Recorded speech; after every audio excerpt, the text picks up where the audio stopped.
Good morning. Ayan po, natapos ko na yung ginagawa ko. Naandar na po siya. Bali, tutubusin na lang po yan ng may-ari. Release ko na rin po siya mamaya para panibago naman ulit.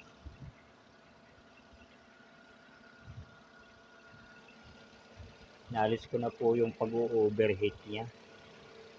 Basic lang naman po kasi yung naging sira niya, kaya hindi pa ako nahirapan masyado.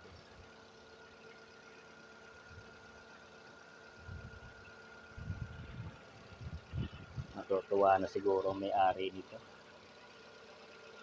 Sinigurado ko po yung pagkakagawa ko sa kanya para wala po siyang masabi. Babae po kasi ang may-ari nito. Wala rin po siyang kaalam-alam tungkol sa mga sasakyan na binibili niya. Kaya papayuhan ko na rin po siya mamaya pag kinuha niya na to.